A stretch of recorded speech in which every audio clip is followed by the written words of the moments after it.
Sabem, em indústrias de alto risco, como plataformas de petróleo e refinarias, os sistemas de segurança são a nossa última linha de defesa.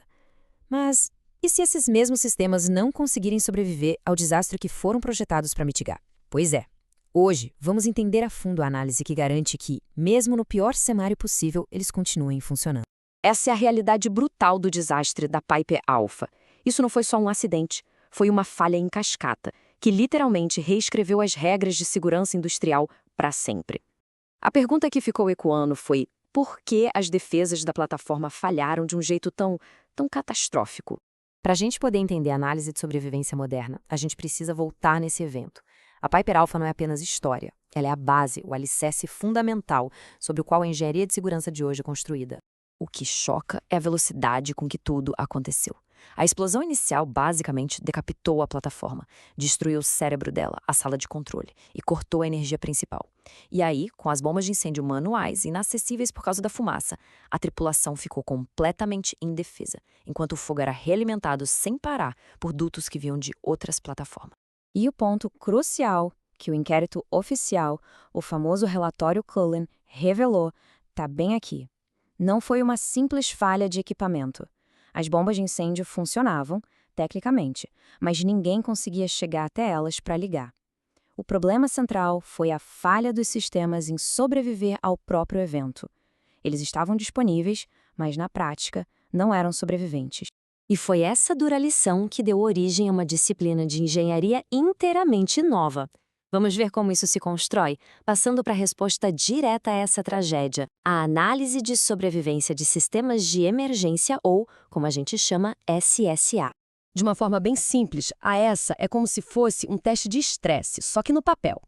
Ela faz a seguinte pergunta: se o pior cenário que a gente consegue projetar acontecer, uma explosão massiva, um incêndio violento, os sistemas de emergência que a gente precisa para salvar vidas vão continuar funcionando pelo tempo necessário?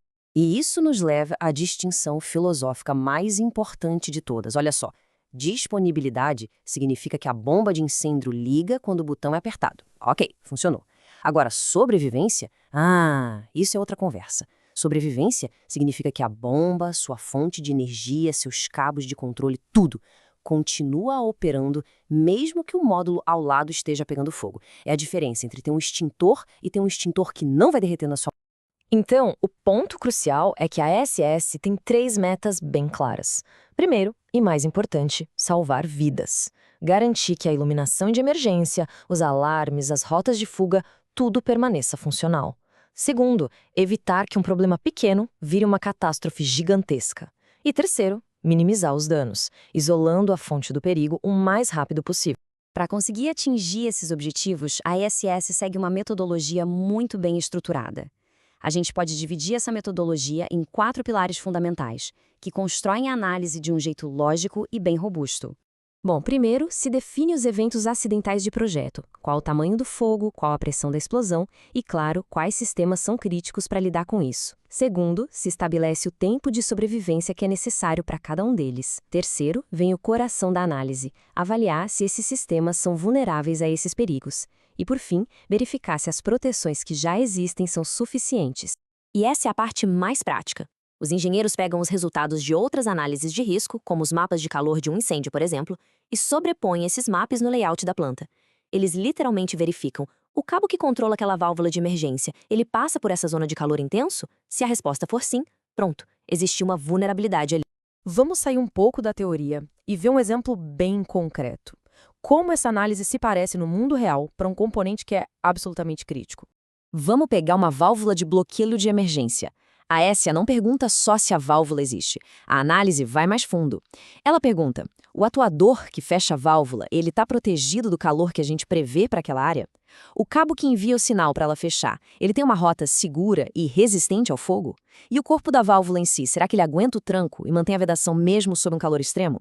Para cada pergunta dessas, existe uma solução de engenharia específica. No final das contas, todo esse trabalho técnico, super detalhado, se traduz em melhorias físicas, tangíveis, lá na instalação. Não é um exercício teórico, de jeito nenhum. É sobre construir resiliência no mundo real. Os resultados de uma análise essas são bem concretos. Podem ser recomendações para aplicar revestimentos isolantes em vigas de aço, sabe? Ou redirecionar bandejas de cabos para longe das áreas de risco, ou até reforçar paredes corta-fogo. Cada ação dessas aumenta diretamente a capacidade de uma instalação proteger seu pessoal durante uma emergência. E no fim do dia, é disso que se trata. Toda a modelagem complexa, todas as planilhas, todos os relatórios, tudo se resume a este único e poderoso objetivo: usar a engenharia para garantir que as pessoas voltem para casa em segurança. E essa é a pergunta que a ESSA nos força a responder. Não basta ter sistemas de segurança. É preciso ter a certeza de que eles vão funcionar quando mais precisamos, bem no meio do caos. A diferença entre essas duas palavras, disponível e sobrevivente, é exatamente onde as vidas são salvas.